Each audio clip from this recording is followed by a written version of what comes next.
नमस्कार दोस्तों, स्वागत है आपका मेरे YouTube चैनल पर, जिसमें मैं आपको हिंदी के प्रसिद्ध लेखकों की कहानियाँ सुनाती हूँ। दिल की रानी कहानी के पहले भाग में हमने देखा था कि किस तरह से तैमूर ने कुस्तुनतुनिया राज पर फतेह हासिल की और वह वहाँ के सेनापति यजदानी को उसके सभी सिपाहियों के समेत मारने ही वाला था कि यजदानी के बेटे ने आकर उसे समझाया और उसकी बात तैमूर के दिल पर बैठ गई और उसने न केवल यजदानी को छोड़ दिया बल्कि उसने यजदानी से यह भी मांगा कि वह अपने बेटे को उसके साथ भेज दे। उसे हबीब की बातें इतनी अच्छी लगी कि वह उनको अपना वजीर बनाकर ले जाना चाहता था, लेकिन यजदानी इसके लिए तैयार नहीं था और उसने एक दिन की मोहलत मांगी थी। अब इसके आगे हबीब यजदानी का लड़का नहीं, लड़की थी। उसका नाम उम्तुल हबीब था। जिस वक्त यजदानी और उसकी पत्नी मुसलमान हुए तो लड़की की उम्र कुल 12 साल की थी, पर प्रकृति ने उसे बुद्धि और प्रतिभा के साथ विचार स्वतंत्र भी प्रदान किया था और वह जब तक सत्य असत्य की परीक्षा न कर लेती कोई बात स्वीकार न करती। माँ बाप के धर्म परिवर्तन से उसे अशांति तो हुई, पर जब तक इस्लाम की वह दीक्षा ना ले सकती थी, जब तक वह इस बात को खुद से मान न लेती, और माँ बाप भी उस पर इस तरह का कोई दबाव न डालना चाहते थे। जैसे उन्हें अपने धर्म को बदल लेने का अधिकार है, वैसे ही उसे भी अपने धर्म पर आड़ूर रहने का भी अधिकार है।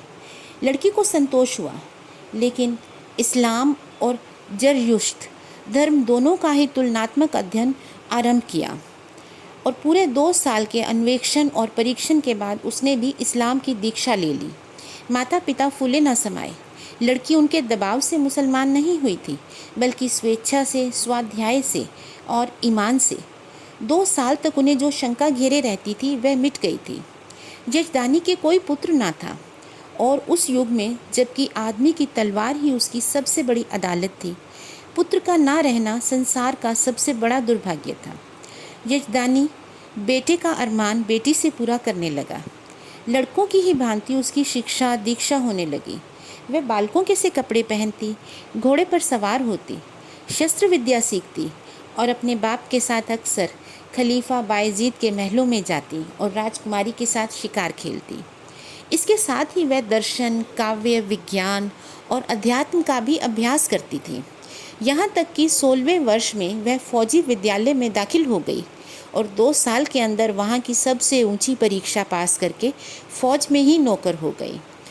शस्त्र विद्या और सेना संचालन कला में इतनी निपुण थी और खलीफा बायजीद उसके चरित्र से इतना प्रसन्न था कि पहले ही पहल उसे 1000 मनसब मिल गया। ऐसी युवती के चाहने वालों की क्या कमी।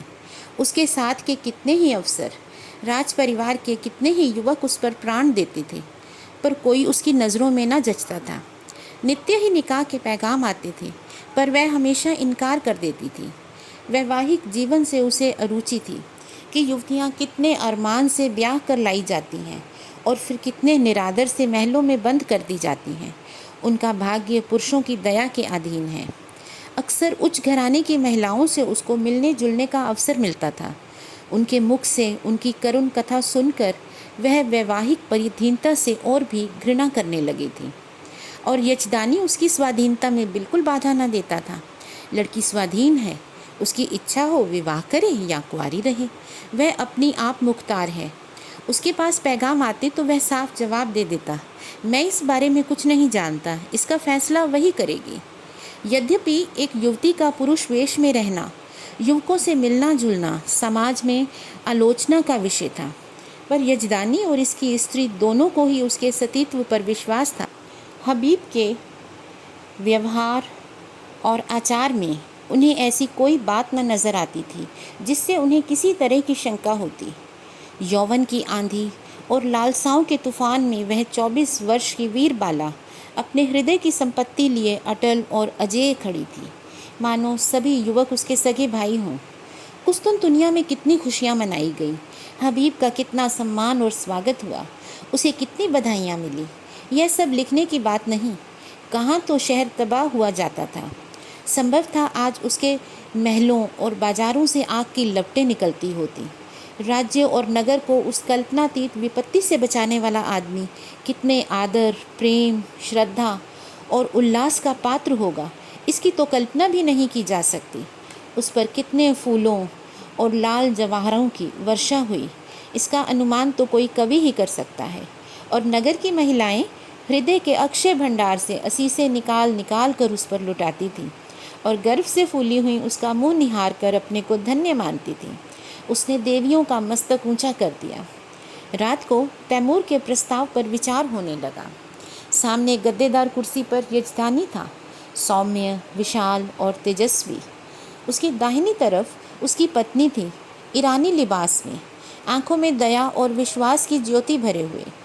बाईं ओर उम्तुल हबीब थी, जो इस समय रमणी वेश में मोहिनी बनी हुई थी, ब्रह्मचर्य के तेज से दीप्त। यजदानी ने प्रस्ताव का विरोध करते हुए कहा, मैं अपनी तरफ से कुछ नहीं कहना चाहता, लेकिन यदि मुझे सलाह देने का अधिकार है तो मैं स्पष्ट कहता हूँ, तुम्हें इस प्रस्ताव को कभी स्वीकार न करना चाहिए। तैमूर से यह बात बहुत दिनों तक छिपी नहीं रह सकती कि तुम क्या हो। उस वक्त क्या परिस्थिति होगी मैं नहीं कह सकता, और यहाँ इस विषय में जो कुछ टिकाएँ होंगी वह तुम मुझसे ज़्यादा जानती हो।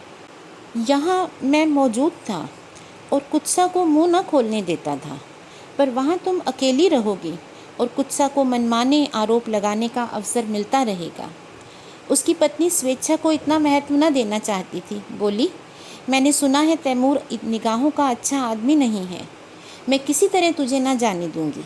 कोई बात हो जाए तो सारी दुनिया हंसे, यूँ ही हंसने वाले क्या कम हैं। इसी तरह स्त्री पुरुष बड़ी देर तक ऊंच नीच सुझाते और तरह तरह की शंकाएं करते रहे, लेकिन हबीब मौन साधे बैठी हुई थी।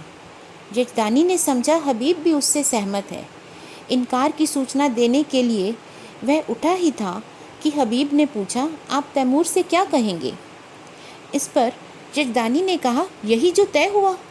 तो हबीब ने कहा, मैंने तो अभी तक कुछ नहीं कहा। इस पर यजदानी बोला, मैंने तो समझा तुम भी हमसे सहमत हो। तो वह बोली, जी नहीं, आप उनसे जाकर कह दें मैं स्वीकार करती हूँ। माता ने छाती पर हाथ रखकर कहा, यह क्या गजब करती हो बेटी, सोच दुनिया क्या कहेगी। यजदानी भी सिर थाम कर बैठ गए, मानो हृदय में गोली लग गई हो। मुंह से एक शब्द भी ना निकला। हबीब त्योरियों पर बल डालकर बोली, अम्मी जान, मैं आपके हुक्म से जो भर भी मुंह नहीं फेरना चाहती। आपको पूरा अख्तियार है मुझे जाने दें या ना जाने दें, लेकिन मुल्क की खिदमत का ऐसा मौका शायद मुझे ज़िंदगी में ना मिले। इस मौके को हाथ से खो देने का अफसोस मुझे उम्र भर रहेगा। मुझे यकीन है कि अमीन तैमूर को मैं अपनी दियानत, बेगर्जी और सच्ची वफादारी से इंसान बना सकती हूँ, और शायद उसके हाथों खुदा के बंदों का खून इस तरह से ना बहे। वह दिलेर है मगर बेरहम नहीं। कोई दिलेर आदमी बेरहम नहीं हो सकता। उसने अब तक जो कुछ किया है मजहब के अंधे जोश में किया है। आज खुदा ने मुझे वह मौका दिया है कि मैं उसे दिखा दूं कि मजहब खिदमत का नाम है, लूट और कत्ल का नहीं। अपने बारे में मुझे मुतलक अंदेशा नहीं है। मैं अपनी हिफाजत आप कर सकती हूँ। मुझे दावा है कि अपने फ़र्ज़ को नेक नियति से अदा करके मैं दुश्मनों की ज़बान भी बंद कर सकती हूँ। और मान लीजिए मुझे नाकामी भी हो, तो क्या सच्चाई और हक़ के लिए कुर्बान हो जाना ज़िंदगी की सबसे शानदार फ़तेह नहीं है? अब तक मैंने जिस उसूल पर ज़िंदगी बसर की है उसने मुझे धोखा नहीं दिया, और उसी के फैज़ से आज मुझे यह दर्जा हासिल हुआ है जो बड़े बड़ों को ज़िंदगी का ख्वाब है। मेरे आजमाए हुए दोस्त मुझे कभी धोखा नहीं दे सकते। तैमूर पर मेरी हकीकत खुल भी जाए तो क्या खौफ, मेरी तलवार मेरी हिफाजत कर सकती है। शादी पर मेरे ख्याल आपको मालूम है, और अगर मुझे कोई ऐसा आदमी मिलेगा जिसे मेरी रूह कबूल करती हो, जिसके साथ अपनी हस्ती खोकर मैं अपनी रूह को ऊंचा उठा सकूं, तो मैं उसके कदमों पर गिरकर अपने को उसकी नज़र कर दूंगी। यजदानी ने खुश होकर बेटी को गले से लगा लिया। उसकी स्त्री इतनी जल्द आश्वस्त ना हो सकी।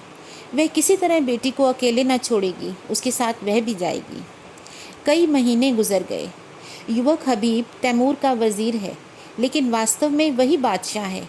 तैमूर उसी की आंखों से देखता है, उसी के कानों से सुनता है और उसी की अक्ल से सोचता है। वह चाहता है हबीब आठों पहर उसके पास रहे। उसके सामीप्य में उसे स्वर्ग का सुख मिलता है। समरकंद में एक प्राणी भी ऐसा नहीं जो उनसे जलता ना हो। उसके बर्ताव ने सभी को मुक्त कर लिया था, क्योंकि वह इंसाफ से जौं भर भी कदम नहीं हटाता। जो लोग उसके हाथों चलती हुई न्याय की चक्की में पिस जाते हैं, वे भी उससे सद्भाव ही रखते हैं, क्योंकि वह न्याय को ज़रूरत से ज़्यादा कटु नहीं होने देता। संध्या हो गई थी। राज्य कर्मचारी जा चुके थे। क्षमादान में मोम की बत्तियां जल रही थीं। अगर की सुगंध से सारा दीवान खाना महक रहा था। हबीब उठने को ही था कि चौबदार ने खबर दी, हजूर जहाँ पनाह तशरीफ़ ला रहे हैं। हबीब इस खबर से कुछ प्रसन्न नहीं हुआ। अन्य मंत्रियों की भांति वह तैमूर की सोहबत का भूखा नहीं है। वह हमेशा तैमूर से दूर रहने की चेष्टा करता है। ऐसा शायद ही कभी हुआ हो कि उसने शाही दस्तरखान पर भोजन किया हो। तैमूर की मजलिसों में भी वह कभी शरीक नहीं होता। उसे जब शांति मिलती है तब एकांत में अपनी माता के पास बैठकर दिन भर का माजरा उससे कहता है और वह उस पर अपनी पसंद की मोहर लगा देती हैं। उसने द्वार पर जाकर तैमूर का स्वागत किया। तैमूर ने मसनद पर बैठते हुए कहा, मुझे ताज्जुब होता है कि तुम इस जवानी में भी जाहिदों जैसी ज़िंदगी बसर करते हो हबीब। खुदा ने तुम्हें वह हुस्न दिया है कि हसीन से हसीन नाजनीन भी तुम्हारी माशूक बनकर अपने को खुश नसीब समझेगी। मालूम नहीं तुम्हें खबर है या नहीं, जब तुम अपने मुश्किल घोड़े पर सवार होकर निकलते हो तो समरकंद की खिड़कियों पर हज़ारों आंखें तुम्हारी एक झलक की मुंतज़िर बैठी रहती हैं, पर तुम्हें किसी तरफ आंखें उठाते नहीं देखा। मेरा खुदा गवाह है, मैं कितना चाहता हूँ तुम्हारे कदमों के नक्शे पर चलूँ। मैं चाहता हूँ जैसे तुम दुनिया में रहकर भी दुनिया से अलग रहते हो, वैसे मैं भी रहूँ, लेकिन मेरे पास ना वह दिल है और ना ही दिमाग। मैं अपने आप पर, सारी दुनिया पर दांत पीसता रहता हूँ, जैसे मुझे हरदम खून की प्यास लगी रहती है। तुम बुझने नहीं देते, और ये जानते हुए भी कि तुम जो कुछ करते हो उससे बेहतर कोई दूसरा नहीं कर सकता। मैं अपने गुस्से को काबू में नहीं कर सकता। तुम जिधर से निकलते हो मोहब्बत और रोशनी फैलाते हो। जिसको तुम्हारा दुश्मन होना चाहिए वह तुम्हारा दोस्त है, पर मैं जिधर से निकलता हूँ नफ़रत और शुबह फैलाता हुआ निकलता हूँ। जिसे मेरा दोस्त होना चाहिए वह भी मेरा दुश्मन है। दुनिया में बस एक ही जगह है जहाँ मुझे आपियत मिलती है। अगर तुम मुझे समझते हो ये ताज और तख्त मेरे राह के रोड़े हैं, तो खुदा की कसम मैं आज इन पर लात मार दूँ। मैं आज तुमसे यही दरख्वास्त लेकर आया हूँ कि तुम मुझे वह रास्ता दिखाओ जिससे मैं सच्ची खुशी पा सकूँ। मैं चाहता हूँ तुम इसी महल में रहो ताकि मैं तुमसे सच्ची ज़िंदगी का सबक सीखूँ। हबीब का हृदय धक से हो गया। कहीं अमीन पर नारित्व का रहस्य खुल तो नहीं गया। उसकी समझ में ना आया उसे क्या जवाब दे। उसका कोमल हृदय तैमूर की इस करुण आत्मग्लानि पर द्रवित हो गया। जिसके नाम से दुनिया कांपती है वह उसके सामने एक दयनीय प्राणी बना हुआ है, उसके प्रकाश की भिक्षा मांग रहा है। तैमूर की उस कठोर शुष्क हिंसात्मक मुद्रा में उसे एक स्निग्ध मधुर ज्योति दिखाई दी, मानो उसका जागत विवेक भीतर से झांक रहा हो। उसे अपना जीवन, जिसमें ऊपर की सूरती ही न रही हो, इस विफल उद्योग के सामने तुच्छ जान पड़ा। उसने मुक्त कंठ से कहा, हुजूर इस गुलाम की इतनी कदर करते हैं, यह मेरी खुशनसीबी है, लेकिन मेरा शाही महल में रहना मुनासिब नहीं। तैमूर ने पूछा, क्यों? इस पर उसने कहा, इसलिए कि जहाँ दौलत ज़्यादा होती है वहाँ डाके पड़ते हैं, और जहाँ कद्र ज़्यादा होती है वहाँ दुश्मन भी ज़्यादा होते हैं। इस पर तैमूर ने पूछा, तुम्हारा भी कोई दुश्मन है? तो हबीबी ने कहा, मैं खुद अपना दुश्मन हो जाऊँगा। आदमी का सबसे बड़ा दुश्मन गरूर है। तैमूर को जैसे कोई रत्न मिल गया। उसे अपनी मन संतुष्टि का आभास हुआ। आदमी का सबसे बड़ा दुश्मन गरूर है। इस वाक्य को मन ही मन दोहरा कर उसने कहा, तुम मेरे काबू में कभी ना आओगे हबीब। तुम वह परिंदे हो जो आसमान में उड़ सकता है। उसे सोने के पिंजरे में रखना चाहो तो वह फड़फड़ाता रहेगा। खैर, खुदा हाफिज़। यह कहकर वह तुरंत अपने महल की ओर चला, मानो उस रत्न को सुरक्षित स्थान पर रख देना चाहता हो। यह वाक्य पहली बार उसने ना सुना था, पर आज इससे जो ज्ञान, जो आदेश, जो सत्प्रेरणा उसे मिली वह उसे पहले कभी ना मिली थी। इधर इस्तखर के इलाके से बगावत की खबर आई है। हबीब को शंका है कि तैमूर वहां पहुंचकर कहीं कत्लेआम न कर दे। वह शांतिमय उपायों से इस विद्रोह को ठंडा करके तैमूर को दिखाना चाहता है कि सद्भावना में कितनी शक्ति है। तैमूर उसे इस मुहिम पर नहीं भेजना चाहता, लेकिन हबीब के आग्रह के सामने बेबस है। हबीब को जब कोई और युक्ति ना सूझी तो उसने कहा, गुलाम के रहते हुए हुजूर अपनी जान खतरे में न डालें, यह नहीं हो सकता। तैमूर मुस्कुराया, मेरी जान की तुम्हारी जान के मुकाबले में कोई हकीकत नहीं है हबीब। फिर मैंने तो कभी जान की परवाह न की। मैंने दुनिया में कत्ल और लूट के सिवा क्या यादगार छोड़ी है। मेरे मर जाने पर दुनिया मेरे नाम को रोएगी नहीं, यकीन मानो। मेरे जैसे लुटेरे हमेशा पैदा होते रहेंगे, लेकिन खुदा न करे तुम्हारे दुश्मनों को कुछ हो गया तो यह सल्तनत खाक में मिल जाएगी, और तब मुझे भी सीने में खंजर चुभा लेने के सिवा और कोई रास्ता न रहेगा। मैं नहीं कह सकता हबीब, तुमसे मैंने कितना पाया। काश 10-5 साल पहले तुम मुझे मिल जाते तो तैमूर त्वारीख में इतना रूसियाह न होता। आज अगर ज़रूरत पड़े तो मैं अपने जैसे 100 तैमूरों को तुम्हारे ऊपर निसार कर दूँ। यही समझ लो कि मेरी रूह को अपने साथ लिए जा रहे हो। आज मैं तुमसे कहता हूँ हबीब कि मुझे तुमसे इश्क है, इसे मैं अब जान पाया हूँ। मगर इसमें क्या बुराई है कि मैं भी तुम्हारे साथ चलूँ?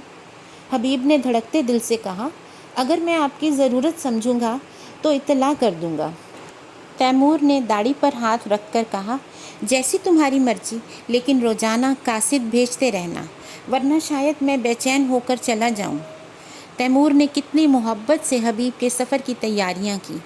तरह तरह के आराम और तकल्लुफ़ी की चीज़ें उसके लिए जमा की। उस कोहिस्तान में ये चीज़ें कहाँ मिलेंगी? यह ऐसा संलग्न था मानो माता अपनी लड़की को ससुराल भेज रही हो। जिस वक्त हबीब फ़ौज के साथ चला तो सारा समरकंद उसके साथ था, और तैमूर आंखों पर रुमाल रखे अपने तख्त पर ऐसा सिर झुकाए बैठा था मानो कोई पक्षी आहत हो गया हो। इस्तखर अर्मनी ईसाइयों का इलाका था। मुसलमानों ने उन्हें परास्त करके वहाँ अपना अधिकार जमा लिया था और ऐसे नियम बना दिए थे जिससे ईसाइयों को पग पग पर अपनी पराधीनता का स्मरण होता रहता था। पहला नियम जजिये का था, जो हर एक ईसाई को देना पड़ता था, जिससे मुसलमान मुक्त थे। दूसरा नियम यह था कि गिरजों में घंटा ना बजे। जब इन नियमों का क्रियात्मक विरोध किया गया तो मुसलमान अधिकारियों ने शस्त्र बल से काम लेना चाहा। इस पर ईसाइयों ने बगावत कर दी। मुसलमान सूबेदार को कैद कर लिया और किले पर सलीबी झंडा उड़ने लगा। हबीब का यहाँ आज दूसरा दिन है, पर इस समस्या को कैसे हल करें? उसका उदार हृदय कहता था, ईसाइयों पर इन बंधनों का कोई अर्थ नहीं। हर एक धर्म का समान रूप से आदर होना चाहिए, लेकिन मुसलमान इस कैदों को हटा देने पर कभी राजी ना होंगे। और यह लोग मान भी जाएं तो तैमूर क्यों मानने लगा? उसके धार्मिक विचारों में कुछ उदारता आई है, फिर भी वह इन कैदों को उठाना कभी मंजूर न करेगा। लेकिन क्या वह ईसाइयों को सजा दे कि वे अपने धार्मिक स्वाधीनता के लिए लड़ रहे हैं? जिसे वह सत्य समझता है उसकी हत्या कैसे करे? नहीं, उसे सत्य का पालन करना होगा, चाहे इसका नतीजा कुछ भी हो। अमीन समझेंगे मैं ज़रूरत से ज़्यादा बढ़ा जा रहा हूँ, कोई मुज़ायका नहीं। दूसरे दिन हबीब ने प्रातःकाल डंके की चोट का ऐलान किया। जजिया माफ़ किया जाए, शराब और घंटों पर कोई कैद नहीं है। मुसलमानों में तहलका पड़ गया, ये कुफ्र है, हराम परस्त है। अमीन तैमूर ने जिस इस्लाम को अपने खून से सींचा, उसकी जड़ उन्हीं के वज़ीर हबीब पाशा के हाथों खुद रही है। पासा पलट गया। शाही फ़ौज मुसलमानों से जा मिली। हबीब ने इस्तखर के किले में पनाह ली। मुसलमानों की ताकत शाही फ़ौज में मिल जाने से बहुत बढ़ गई थी। उन्होंने किला घेर लिया और यह समझकर कि हबीब ने तैमूर से बगावत की है, तैमूर के पास इसकी सूचना देने और परिस्थिति समझाने के लिए कासिद भेजा। दोस्तों, इस कहानी में अब हमने यह देखा है कि किस तरह से हबीब ईसाइयों के धर्म की रक्षा के लिए, उनकी धर्म की स्वाधीनता की रक्षा के लिए तैमूर से भी बगावत करने को आमादा हो गया है। अब जब तैमूर को इस बात की खबर मिलेगी तो क्या वह हबीब को उसी तरह से इज़्ज़त और सम्मान दे सकेगा, या वह उससे लड़ाई करेगा और जंग में उसे शहीद करके इस्लाम का झंडा फतेह करेगा? यह सब जानने के लिए आपको देखना होगा इसी कहानी का तीसरा भाग। दोस्तों, जाने से पहले मैं आपसे फिर कहती हूँ कि अगर आपको ये कहानियाँ पसंद आ रही हैं तो प्लीज़ आप मेरे चैनल को सब्सक्राइब करें और मेरे वीडियो को लाइक और शेयर करें। धन्यवाद।